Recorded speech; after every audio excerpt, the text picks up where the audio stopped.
Protect တို့အားလုံးကိုကျွန်တော်တို့ရန်ကုန် Insight Channel ကလည်းပြန်ပြီးတော့ကြိုဆိုလိုက်ပါတယ်ဒီနေ့ကတော့ photography ပိုင်းကိုတော့ပါမယ်ဒါကတော့ Photoshop ဆိုတဲ့နေရာမှာအသုံးဝင်စေမယ့် update တွေဖြစ်ပါတယ်ပထမဆုံးအနေနဲ့ PS ဆိုတဲ့ app လေးပါဒီဆို Play Store မှာ PS လို့ရရှာပါဒီ app လေးကို download ပါ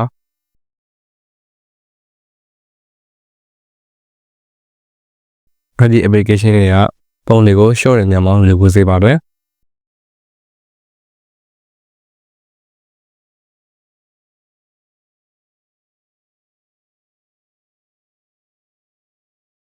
ကိုမျိုးချင်းတဲ့ပုံလေးဖြတ်ထုတ်ပြလို့ရတယ်လို့အလင်းမှာကိုလည်းထည့်ညင်ပေးလို့ရပါတယ်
နောက်အဲ့ဒီတစ်ခုအနေနဲ့ Remini ဆိုတဲ့ application တစ်ခုပါ Play Store မှာ Remini ရရှာပြီးတော့ download ပါတယ်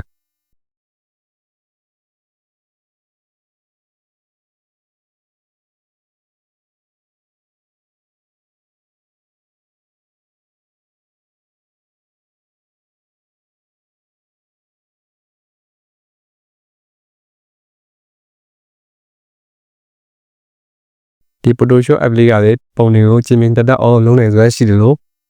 ပုံတွေကိုတီးဖက်ရမှာလည်းလွယ်ကူစေပါတယ်